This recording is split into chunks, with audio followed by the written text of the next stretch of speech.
እንበለደዌ ወማምን በፀሐይል ወድካም ያብጻኒ ያብጻይክሙ እስከ አመ ዮም በፍስሐ ወበሰላም። ያለ ደዌና ያለ ሕመም ያለ ጻይርና ያለ ድካም በሰላም ለብርሃነ ትንሣኤው ያድርሰን።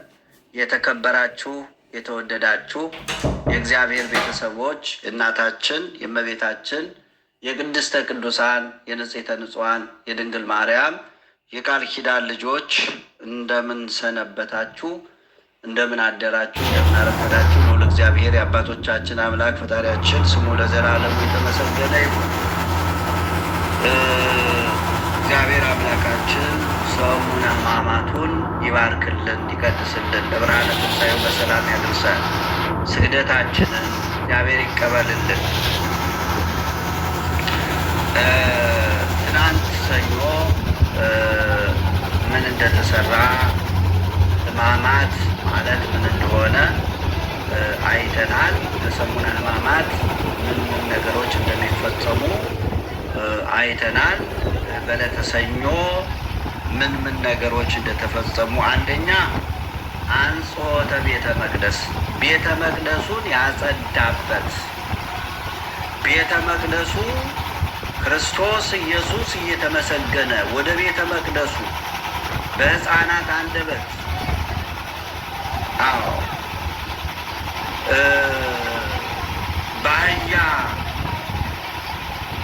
በአህያይቱ ላይ ተቀምጦ በአህያ ውርንጭላ ላይ ተቀምጦ ቤተ መቅደሱን ሲዞር ቤተ መቅደሱን ዙሮ እየተመሰገነ የቢታንያ ድንጋዮች ሳይቀሩ ሲያመሰግኑ ጸሐፍት ፈሪሳውያን ደግሞ ዓይናቸው ደም ለበሰ። ለምን ይሆናል? ይህ ሁሉ ምንድን ነው? ይህ ሁሉ ሕዝብ ምንድን ነው አሉ። የምስጋናው ባለቤት እግዚአብሔር በሕፃናት አንደበት አንደበታቸውን በምስጋና ከፈቱ፣ በዝማሬ ከፈቱ። ሆሳዕና በአርያም እያሉ የምስጋናው ባለቤት ለሱ ለራሱ ምስጋናውን አቀረቡ። አይሁድ ቀኑ። ይህ ሁሉ ምንድን ነው አሉ። ሕዝብ ከፊት ለፊት ከኋላ በግራ በቀኝ እያጀበ ከ5 ገበያ የሚበዛ ሕዝብ ወይም ከ5,000 የሚበዛ ሕዝብ ይከተለው ስለነበረ ይህ ሁሉ የሚከተለው ምንድን ነው? ያ ሁሉ አንደበቱን ከፍቶ ሲያመሰግን ይህ ሁሉ ምስጋና ምንድን ነው? አይገባም አሉ። ይገባኛል አላቸው። ይገባኛል እንደሚገባኝ ማፈደቂቆ ሕፃናት ከሕፃናት አንደበት ምስጋና ለራስ አዘጋጀ ተብሎ ተጻፎን አላነበባችሁ? እና ዝም እንዲሉ ንገራቸው አሉት። እንድመሰገን አስቀድመው ነቢያት ተናግረዋል። እናንተ እነዚህን ሰዎች ከፊት ለፊት ያሉት የሚያመሰግኑት ብትከለክሏቸው፣ የቢታንያ ድንጋዮች መጥተው ያመሰግኑኛል አለ። የቢታንያ ድንጋዮች እየተንከባለሉ መጥተው አመሰገኑ።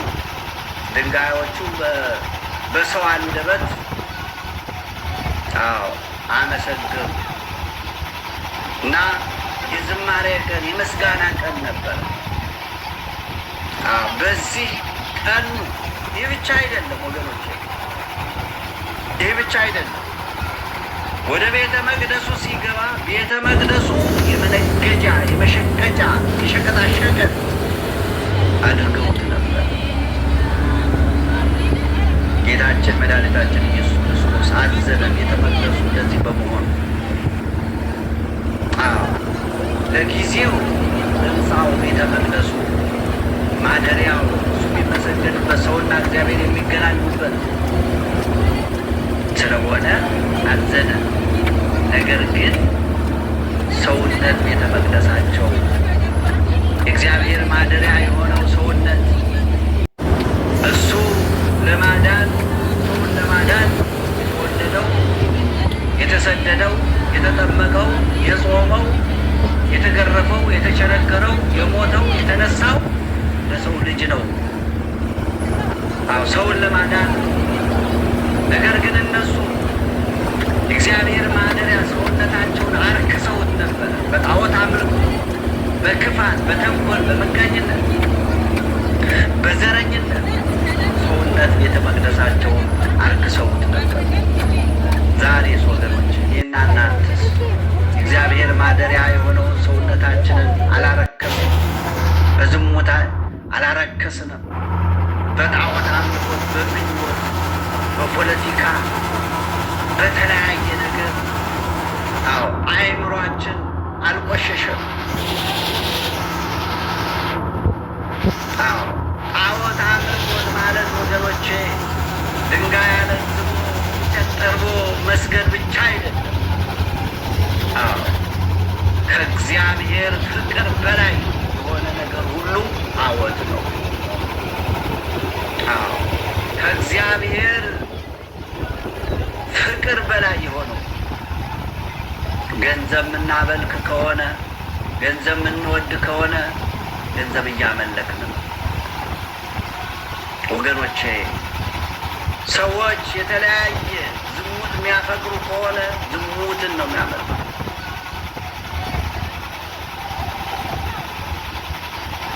ከእግዚአብሔር ፍቅር በላይ የምናደርገው ሁሉ ጣዖት ነው።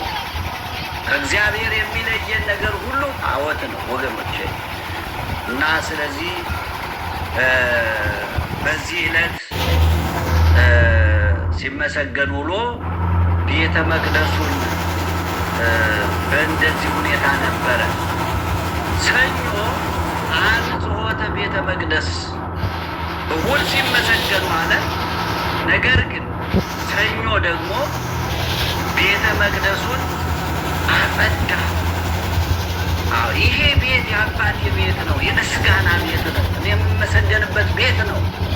ባለስልጣኖቹን፣ ሊቃነ ካህናቱን፣ ትላልቆቹን፣ ሹመኞቹን ሁሉ እያስወጣ አጸዳና ይሄ ቤት የምስጋና ቤት ነው፣ የአባቴ ቤት ነው፣ እናንተ ግን የወንበዴዎች ዋሻ አደረጋችሁ አለ።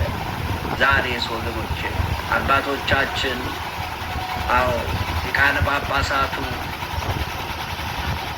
ኤጲስቆጶሳቱ፣ ቀሳውስቱ፣ ቆሞሳቱ፣ ካህናቱ ቤተ መቅደሱን እየጠበቁት ነው። ቤተ መቅደሱ ዛሬ መነገጃ አልሆነም። ለጊዜው ይሄ ነው። መጨረሻው ግን ምስጢሩ ግን ቤተ መቅደስ ሰውነታቸውን መነገጃ፣ መሸቀጫ፣ የምናምንት የመሰብሰቢያ አድርገውት ነበረ። ሊያድር በሰው ላይ ሊያድር የመጣው ክርስቶስ ቤተ መቅደሱን አጸዳ።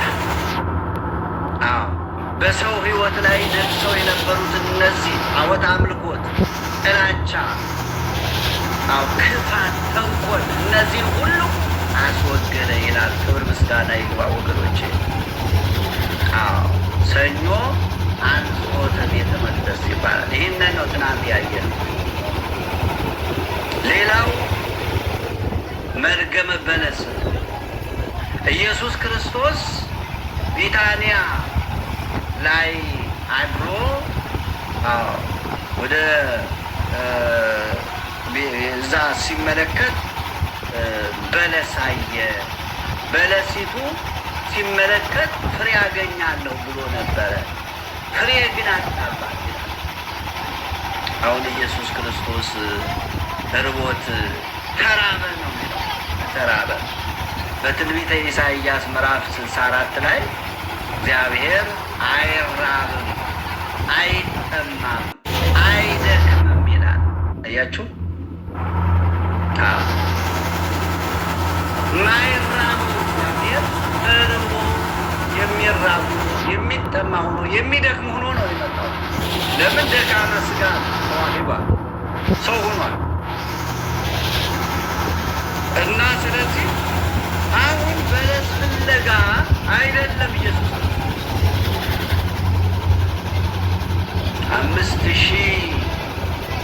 5,000 ገበያ ወይም 5,000 የሚበዙ ሕዝቦች ህብስት አበርክቶ 5 እንጀራና 2 ዓሣ አበርክቶ የመገበ እግዚአብሔር ተራበ ሲባል እንዴት አይደንቅም ይላል ዮሐንስ አፈወርቅ።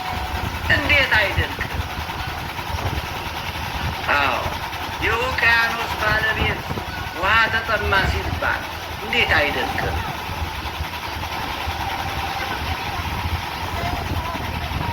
ይደንቃል።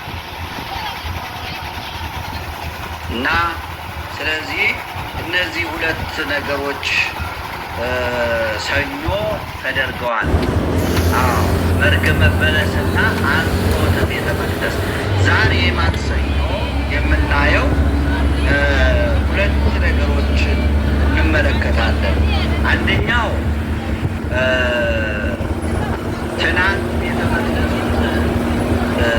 ሲያነጻ ሲያጸዳ ቤቱ የእግዚአብሔር ቤት ነው፣ እናንተ ግን የወንበዴዎች ዋሻ አደረጋችሁ ብሎ ሲያስወጣ ከማን ያገኙት ማን ነው? እሱ ማን ነው? ይህን እንዲያደርግ ስልጣን የሰጠው ማን ነው የሚል ጥያቄ አያችሁ። ሰኞ እንደዚህ ሲያደርግ ይህንን ስልጣን የሰጠው ማን ነው? ለምን አንጠይቅም አሉ እና የጥያቄ ቀን ይባላል ወገኖቼ፣ የጥያቄ ቀን። የጥያቄ ቀን ይባላል። ጌታችን መድኃኒታችን ኢየሱስ ክርስቶስም ከእነሱ ጥያቄ ተነስቶ ረዥም ትምህርት፣ ሰፋ ያለ ትምህርት እና የትምህርት ቀን ይባላል። የትምህርትና የጥያቄ ቀን ይባላል። ሰፋ ያለ ትምህርት አስተምሯል ጌታችን ክብር ይግባውና ይህንን ኃይለ ቃል የምናገኘው በዕለተ ማክሰኞ በማቴዎስ ወንጌል ምዕራፍ 21 ቁጥር 23 ጀምሮ እስከ 25 የምናገኘው ነው። በማርቆስ ወንጌልም እንደዚህ ምዕራፍ 11 ላይ፣ በሉቃስ ወንጌልም በዮሐንስ ወንጌል ይቅርታ ምዕራፍ 12 ከቁጥር 13 ጀምሮ፣ በሉቃስ ወንጌልም ምዕራፍ 20 ቁጥር 9 ጀምሮ እነዚህ 4ቱም ወንጌላውያን ጽፈውልናል ማለት ነው። እንግዲህ ዕለተ ማክሰኞ እነዚህ ነገሮች እነዚህ የሚያስተምሩን በዚህ በዛሬው ዕለት የተፈጸመውን ነገር የሚነግሩን፣ የሚገልጹን፣ የሚያብራሩልን ጥቅሶች ናቸው ማለት ነው። አንደኛው የትምህርት ቀን ነው። ሁለተኛው የጥያቄ ቀን ይባላል። የትምህርት ቀን ጌታችን መድኃኒታችን ኢየሱስ ክርስቶስ ሰፊ ትምህርት፣ ረጅም ትምህርት በቤተ መቅደስ ተገኝቶ በቤተ መቅደሱ ተገኝቶ ረዥም ስላስተማረ ዕለቱ የትምህርት ቀን ይባላል ማለት ነው። ክርስቲያን የሆነ ሁሉ ዛሬ ክርስቲያን የሆነ ሁሉ ቤተ ክርስቲያን መጥቶ ሊሰግድ፣ ሊማር፣ መጻሕፍት ሊያነብ፣ የተለያዩ መጻሕፍቶችን ሊያነብ፣ ሊጠይቅ ይገባል። ሊጠይቅ ይገባል ወገኖቼ፣ ልንጠይቅ ይገባናል ወገኖቼ። አዎ መምህራነ ቤተ ክርስቲያን አሉ መልስ የሚሰጡን። አዎ ጥያቄ ልንጠይቅ ይገባል። ያልገባንን ስለ ሃይማኖታችን፣ ስለ እምነታችን ልንጠይቅ ይገባል፣ ልንማር ይገባል ወገኖቼ። ስለዚህ የጥያቄ ቀን ነው ዛሬም ወገኖቼ። አምላካችንን ፈጣሪያችንን ኢየሱስ ክርስቶስን ጥያቄ ይዘው ስለመጡ አይደለም ወገኖቼ። ጥያቄያቸው ግን ትክክል አልነበረም። አይሁድ ጸሐፍት ፈሪሳውያን ጥያቄ ይዞ መምጣታቸው ጥሩ ነው። አዎ የሚጠይቁት ጥያቄ ግን ተንኮል የተሞላበት፣ ክፋት የተሞላበት፣ ክፋት ያለበት፣ ተንኮል ያለበት ስለነበረ ጥያቄያቸውን በጥያቄ መልሶላቸዋል። ዛሬም ወገኖቼ እኔና እናንተ ያልተመለሱልን ጥያቄዎች አሉ። አዎ ወገኖቼ፣ በዚህ ክፋት በበዛበት፣ አዎ ጎደሎ በሆነበት ዓለም ላይ ነው ያለነው። አንዱን ስንሞላው ሌላው ይጎድለናል። አንዱን ስንይዘው ሌላው ያመልጠናል። ሌላውን ቀዳዳ ስንደፍነው ሌላ ቀዳዳ ይፈጠራል። ጥያቄ አለን። ትክክለኛውን ጥያቄ ነው መጠየቅ ያለብን ወገኖቼ። አምላካችን ነው። ለጥያቄያችን መልስ አለው። ለጥያቄያችን መልስ ይሰጠናል። ጥያቄያችን ግን ትክክለኛ ጥያቄ ነው። አዎ በእምነት የምንጠይቀው ጥያቄ፣ በእውነት የምንጠይቀው ጥያቄ፣ በቅድስና የምንጠይቀው ጥያቄ፣ በንስሐ ሕይወት የምንጠይቀው ጥያቄ እግዚአብሔር ጎደሏችንን እንዲሞላ፣ ቀዳዳችንን እንዲደፍንልን፣ የጎደለውን እንዲሞላልን፣ የራቀውን እንዲያቀርብልን ጥያቄ መጠየቅ አለብን። አዎ ወገኖቼ፣ አዎ ትዳር የሌላችሁ ትዳር እንዲሰጣችሁ፣ ትዳር ይዛችሁ ደግሞ ልጅ ያላገኛችሁ ልጅ እንዲሰጣችሁ፣ አዎ ጤና የሌላችሁ በአልጋ ቁራኛ በደዌ ዳኛ የተያዛችሁ ወገኖቼ፣ ህመም ያለባችሁ ህመማችሁን እንዲያስወግድላችሁ፣ አዎ ጥያቄ አለን ወገኖቼ እያንዳንዳችን። አዎ ብዙ ጥያቄ አለን፣ ብዙ ጎደሎ አለን። የጥያቄ ቀን ነው። ማንን ነው የምንጠይቀው? ምን አይነት ጥያቄ ነው የምናቀርበው? አዎ አምላካችን ለጥያቄያችን መልስ ይሰጣል። ጥያቄያችን ግን የጥርጣሬ፣ ጥያቄያችን ግን የክፋት፣ ጥያቄያችን ግን እንደ አይሁድ የመሰናክል መሆን የለበትም። ስለዚህ ነው የአይሁድን ጥያቄ፣ የጸሐፍት ፈሪሳውያንን ጥያቄ ይዘውት የመጡት ጥያቄ በክፋት ስለሆነ ጥያቄያቸውን በጥያቄ መለሰላቸው።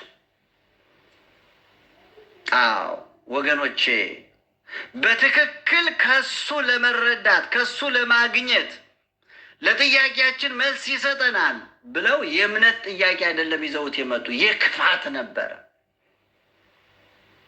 የክፋት ነበረ።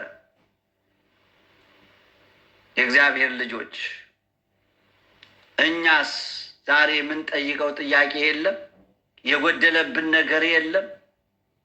ብዙ የጎደለብን ነገር አለ ወገኖች። ሰላም የለንም፣ ፍቅር የለንም፣ አንድነት የለንም። በብዙ ነገር ዛሬ ሰው ተለያይቷል፣ ሰላም አጥቷል፣ ፍቅር አጥቷል፣ ፖለቲከኛ ሆኗል። አዎ ክርስትናውን ትቶ በ40 እና በ80 ቀን የተወለደበትን ዳግም የተወለደበትን ክርስትና ትቶ ወገኖቼ የፖለቲካ አቀንቃኝ፣ የፖለቲካ ተከታይ ሆኗል፣ ጎጠኛ ሆኗል። ዳግም የተወለደበትን ቤተ ክርስቲያን ትቶ ክርስትናውን ትቶ ቋንቋ የሚከተል፣ አዎ ቋንቋ መንግስተ ሰማያት አያስገባም ወገኖቼ፣ መንግስተ ሰማያት አያስገባም። ቋንቋ መግቢያቢያ ነው። ስለዚህ ጥያቄ አለብን ወገኖቼ። ሁላችንም ጥያቄያቸውን በጥያቄ የመለሰላቸው ክፋት፣ ተንኮል በክፋት በተንኮል ስለመጡ ነው። በክፋት በተንኮል ስለመጡ ነው። ዛሬም እኔና እናንተ ብዙ ጥያቄ አለን ወገኖቼ። ጎደሏችን ብዙ ነው። እግዚአብሔርን እንፈልገዋለን መልስ እንዲሰጠን ለጥያቄያችን፣ ለጎደሏችን የራቀው እንዲያቀርብልን፣ የእምነት ጥያቄ ነው መጠየቅ ያለብን። በእምነት ሁነን በፍቅር ሁነን በንስሐ ሕይወት ሁነን ልባችን የተሰበረ ሆኖ ነው መጠየቅ ያለብን ወገኖች፣ እግዚአብሔር ልጆች እና የጥያቄ ቀን ይባላል። ጠያቂዎቹ የካህናት አለቆችና የሕዝብ አለቆች ሲሆኑ ጥያቄውም በማን ስልጣን እነዚህን ታደርጋለህ? ይህንስ ስልጣን የሰጠ ማን ነው የሚል ነበረ። በጣም የሚገርም ነው ወገኖቼ። አምላካቸውን እኮ ነው፣ ፈጣሪያቸውን እኮ ነው፣ ሰማይ ዙፋኑ የሆነውን እኮ ነው፣ ምድር የእግሩ መረገጫ የሆነችውን እኮ ነው፣ በኪሩቤል ላይ ተቀምጦ የሚመሰገነውን እኮ ነው። በማን ስልጣን ነው? ይህንን ስልጣን የሰጠ ማን ነው አሉት። ስልጣኑ እኮ የራሱ ነው፣ ከማንም ያመጣው አይደለም። ሁሉን ማድረግ ይቻለዋል ወገኖቼ። ሁሉን ማድረግ የሚቻለውን እግዚአብሔርን በማን ስልጣን ነው? ይህንን ስልጣን የሰጠ ማን ነው አሉት።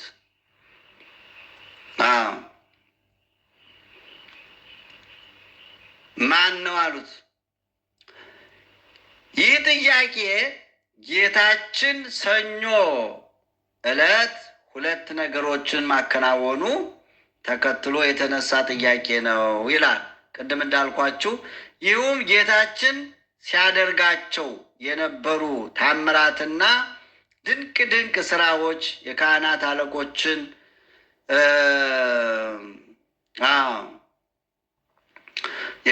አለቆችን ከቤተ መቅደስ ስላስወጣቸው ስላጸዳቸው ጌታችንን ከሮም መንግስት ባለስልጣናት ጋር ለማጋጨት የጠቀሱት ወይም የቀየሱት ስልት ነው ማለት ነው። ጌታችን በቤተ መቅደስ የነበሩትን ነጋዴዎችን አባሯል። እነዛ ካህናቶቹ ወደ ንግድ ገብተው ነጋዴ ሆነው ቤተ መቅደሱን ሁሉ መነገጃ አድርገውት ነበር ማለት ነው። መደቦቻቸውንም ገልብጦባቸዋል። ነጋዴን ማባረርና መበተን ማስለቀቅ መንግስታዊ ስራ ነው የሚል ነው። ፖለቲካ ውስጥ ነው የገቡት። አያችሁ፣ ይሄ መንግስታዊ፣ ይሄ የፖሊስ፣ ይሄ የባለ ስልጣኖች ስራ እንጂ ይሄ የመንፈሳዊ ሰው ስራ አይደለም የሚል ፖለቲካ ይዘት ያለው ነገር ይዘው መጡ።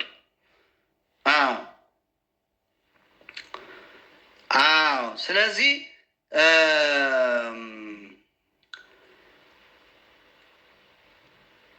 ጌታችን መድኃኒታችን ኢየሱስ ክርስቶስ የፈሪሳውያን ጠማማ ሐሳብ ጌታችን ምን አለ? ይህንን መንግስታዊ ስራ ነው ጌታችን በራሴ ስልጣን ቢላቸው ጸረ መንግስት አቋም አለው በማለት ከሮማ መንግስት ዘንድ ከባለስልጣኖቹ ጋር ለማጣላት ከንጉሱ ጋር ማለት ነው። እቅዳቸው ይሄ ነበረ። በራሴ ስልጣን ነው፣ እኔን ማን ያዘኛል? ያደረኩት በራሴ ስልጣን ነው ቢላቸው ከባለስልጣኖቹ ጋራ ከመንግስት ጋራ ለማጣላት ማለት ነው። ይህንን እቅዳቸውን እሱ ያውቃል። ማይምረ ህዋት ነዋ።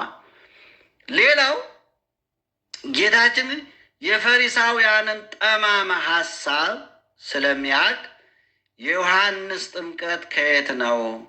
ከሰማይ ነው ወይስ ከምድር ሲል ጠየቃቸው ማለት ነው። አሁን ጥያቄውን በጥያቄ ይባላል። ጥያቄውን በጥያቄ መለሰላቸው። በራሱ ስልጣን እንደሚያደርግ ራሱ ያውቃል፣ እነሱም ያውቃሉ። ግን በተንኮል ነበር የመጡት። በተንኮል ይህንን ጥያቄ ስንጠይቅ በራሴ ስልጣን ነው ካለን ከመንግስት ጋር እናጋጫለን።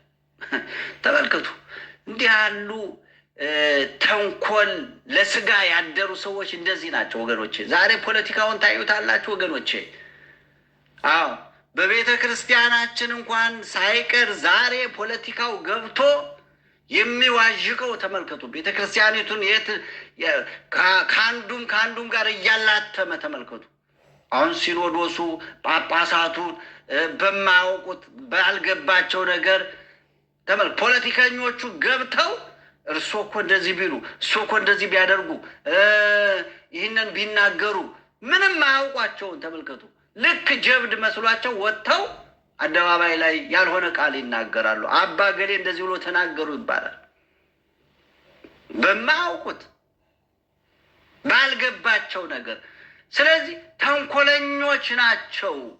ዛሬም የምናየው ወገኖቼ እንደዚህ ነው። ዛሬም በቤተ ክርስቲያናችን ተሰግስገው የገቡ ሆዳሞች፣ ሆዳቸውን የሚያመልኩ፣ ስልጣን የሚፈልጉ፣ ገንዘብ ብቻ የሚፈልጉ፣ የቤተ ክርስቲያኗን ሕልውና የማይጠብቁ ብዙ ሰዎችን እንመለከታለን። እና ይህንን ነው ወደዚህ እያላተሙ ቤተ ክርስቲያኗን ከአንዱ ወደ አንዱ እያላተሙ ዛሬ መጨበጫ ምንይዘው ነገር ያጣ ነው። ይሄ ነው ወገኖቼ።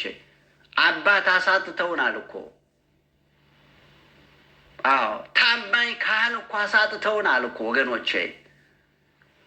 ሊቃነ ጳጳሳቱን እኮ አሳጥተውናል እኮ ወገኖቼ። ባልገባቸው በማይገባቸው እንትን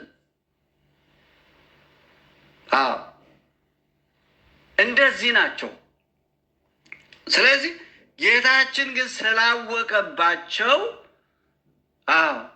ይዘውት የመጡት ጥያቄ ፖለቲካ ያለበት ስለሆነ በተንኮል ስለመጡ ጥያቄውን በጥያቄ እሱ ደግሞ ለጥያቄያቸው መልስ ሳይሰጣቸው ጥያቄ አነሳባቸው።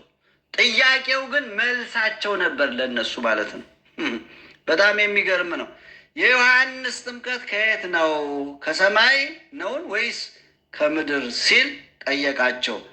ጌታችን መድኃኒታችን ኢየሱስ ክርስቶስ ፈሪሳውያን ላቀረቡለት ጥያቄ ቀጥተኛ ምላሽ አልሰጠም ይላል።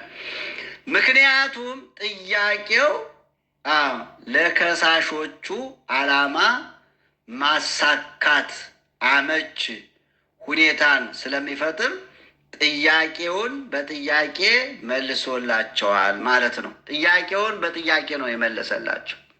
ዛሬም ወገኖቼ ያልሆነ ጥያቄ ምንጠይቅ ከሆነ እግዚአብሔርን ያልሆነ ጥያቄ ምንጠይቅ ከሆነ ጥያቄያችንን በጥያቄ ይመልሳል።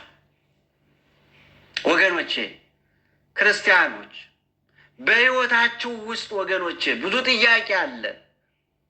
በቤታችን ውስጥ፣ በሕይወታችን ውስጥ፣ በስራ ቦታችን፣ በሕይወታችን፣ በእያንዳንዳችሁ ሕይወት ጥያቄ የሌለው ሰው የለም። ጥያቄ አለን። ለማን ነው የምንጠይቀው? ለአምላካችን። እውነተኛ ጥያቄ ነው መጠየቅ ያለብን ወገኖቼ። በእምነት ነው መጠየቅ ያለብን። በትህትና ነው መጠየቅ ያለብን። በንስሐ ሕይወት ነው መጠየቅ ያለብን። በጸሎት ነው መጠየቅ ያለብን ወገኖቼ። ስለዚህ እግዚአብሔርን እያመለክን ከፍ እያደረግን ነው መጠየቅ ያለብን። ስለዚህ በተንኮል ጥያቄያችንን ተንኮል ያለበት ከሆነ ግን ጥያቄውን በጥያቄ ይመልስልናል። ወልደ አብ ወልደ ማርያምነቴን ታውቂያለሽ? ታውቃለህ? ቤተ ክርስቲያን አልተከልኩልህ? ደሜን አፍስሼ ስጋዬን ቆርሼ በቀራንዮ ተሰቅዬ ሙቼ ተሰቅዬ አላዳንኩ? የንስሐ ሕይወት አልሰጠሁም? በዚህ ዓለም ካህናትን የሚያስተምሩ መምህራንን አልሰጠሁሽም? ይላል ወገኖቼ። ጥያቄውን በጥያቄ ነው የሚመልስልን አምላካችን። ስለዚህ ያልሆነ ጥያቄ እንዳንጠይቅ እንጂ በሕይወታችን ብዙ የሚያስጠይቁን ነገሮች አሉ። ስለዚህ ነው ወገኖቼ፣ ስለዚህ ጥያቄውን በጥያቄ መለሰላቸው ማለት ነው። መልሶላቸዋል። እነርሱም ከሰማይ ነው ቢሉት ለምን አላመናችሁበትም? እንደዚህ አሉ። ከሰማይ ነው ብንል ለምን አላመናችሁም ይለናል። ወይም እንዳይላቸው ከሰው ነው ቢሉት ደግሞ ሕዝቡ ዮሐንስን እንደ አባት እንደ መምህር ይፈሩት እንደ አባት ይፈሩት እንደ መምህር ያከብሩት ስለነበር ሕዝቡ እንዳይጣላቸው ስለፈሩ ከወዴት እንደሆነ አናውቅም ብለው መለሱለት ማለት ነው። ከወዴት እንደሆነ አናውቅም አሉ። የዮሐንስ ጥምቀት ከሰማይ ናት ወይስ ከምድር ነው? በሉ ይህን መልሱ አላቸው።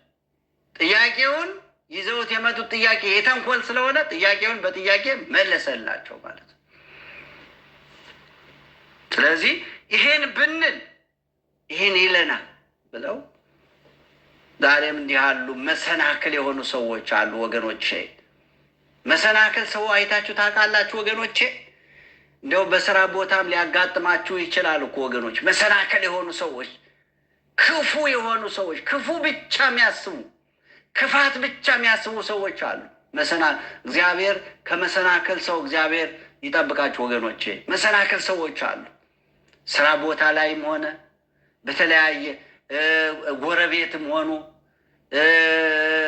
ጓደኛም ሆነው መሰናክል የሆኑ በቃ ሀሳባቸው ሁሉ የሚያሰናክል ማለት ነው። ክፋት የተሞላበት ምቀኛ የሆኑ ወንድማቸው ሲያገኝ ወንድማቸው ሲደሰት የማይደሰቱ፣ እህታቸው ስትደሰት የማይደሰቱ መሰናክል የሆኑ ሰዎች አሉ። ብዙ ነገር እኮ ነው የሚያጋጥመን ወገኖቼ በሕይወታችሁ ውስጥ በጉርብትናም ይሁን በትዳርም እንደዚህ ያሉ ሰዎች አሉ። ሲጨቃጨቁ የሚኖሩ ሰዎች አሉ። ጥያቄ የሚጠይቁት የክፋት ነው። መልስ የሚሰጣጡት ደግሞ የክፋት የተንኮል ላብሽቀው ላበሽቃት እንደዚህ ላበሽቅሽ ብዬ ነው የሚሉ ሰዎች አሉ ወገኖቼ። ስለዚህ እንዲህ ያለ ክፋት ያለበት ነገር አይጠቅምም ወገኖቼ። እና እንዲህ ብሎ መለሰላቸው ማለት ነው።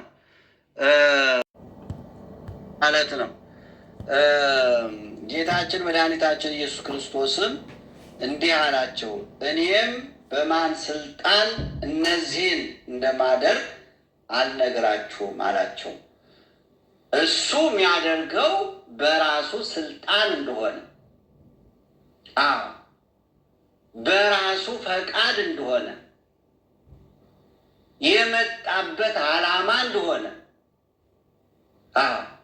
መንገር ነበረበት። ነገር ግን በክፋት በተንኮል ስለመጡ እኔም አልነግራችሁም ማለት። ጥያቄያቸውን ግን መልሶላቸዋል። ጥያቄውን በምን መለሰ? በጥያቄ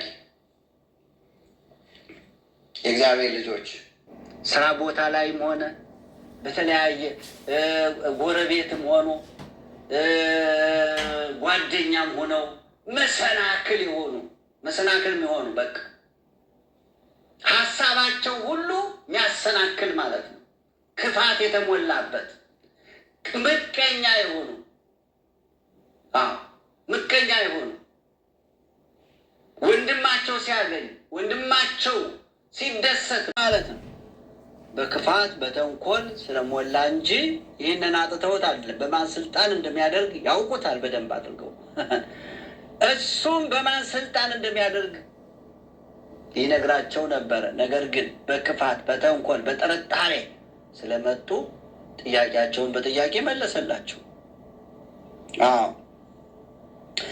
ዛሬም ወገኖቼ ዛሬም ቢሆን መልካም ስራን በሰራን ጊዜ ከልጅ ወገኖች የሚመጡ ፈተናዎች ለመልካም ስራችን እንቅፋት ሊሆኑ እንደሚችሉ መገንዘብ አለብን ማለት ነው። ብዙ ወገኖች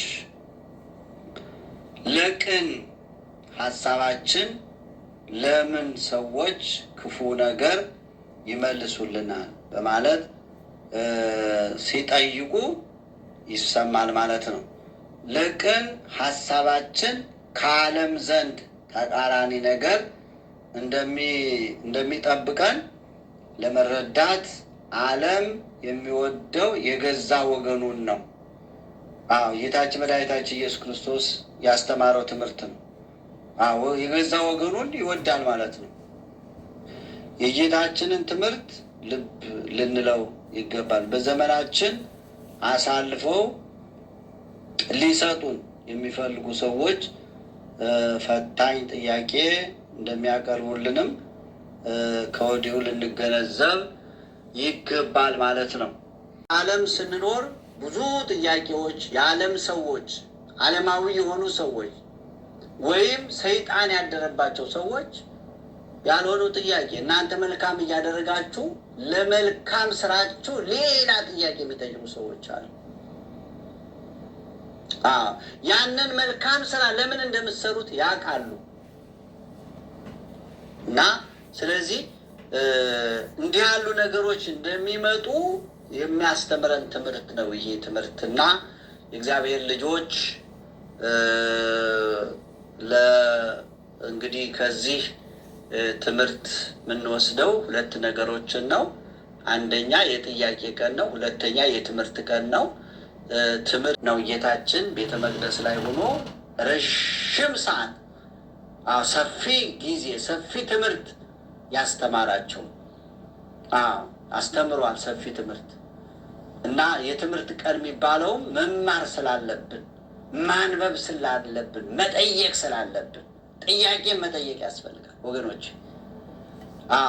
ጥያቄ በመጀመሪያ ፈጣሪያችንን መጠየቅ በእምነት ሆነን፣ በንስሐ ሆነን፣ በፍቅር ሆነን፣ በትህትና ሆነን ራሳችንን ዝቅ አድርገን የጎደለብንን ሁሉ እንዲሞላልን፣ ያልተመለሰልን ጥያቄ ሁሉ እንዲመልስልን፣ ጥያቄ መመለስ ለጥያቄዎቻችን ጥያቄ ድታችሁ አምላካችሁን ፈጣሪያችሁን የምታመሰግኑ፣ የምትጾሙ፣ የምትጸልዩ፣ የምትሰግዱ እግዚአብሔርን ተስፋ አድርጋችሁ የምትኖሩ ክርስቲያኖች ጥያቄ መጠየቅ አለባችሁ። በጎደሎ ዓለም ላይ ነው የምንኖረው። ዓለም ሁልጊዜም ጎደሎ ነው ወገኖቼ። የሞላ ዓለም አይደለም፣ ጎደሎ ነው። ስለዚህ ጎደሎ ዓለም ደግሞ ሁልጊዜ ጥያቄ ይጠይቃል። ቀንና የጥያቄ ቀን ነው። ጥያቄያችንን ወደ ፈጣሪያችን መጠየቅ፣ ትምህርት ደግሞ መማር ያስፈልጋል። ያልገባንን ደግሞ መምህራኖቻችንን መጠየቅ ያስፈልጋል ማለት ነው። ስለነበረን ጊዜ ሁሉ የአምላካችን ስም የተመሰገነ ይሁን። ያስተማረን፣ የመከረን፣ የገሰጸን የአባቶቻችን አምላክ ፈጣሪያችን ይክበር ይመስገን። በዓሉን የበረከት በዓል ያድርግልን። ያላችሁበት ሰላማችሁን ያብዛ።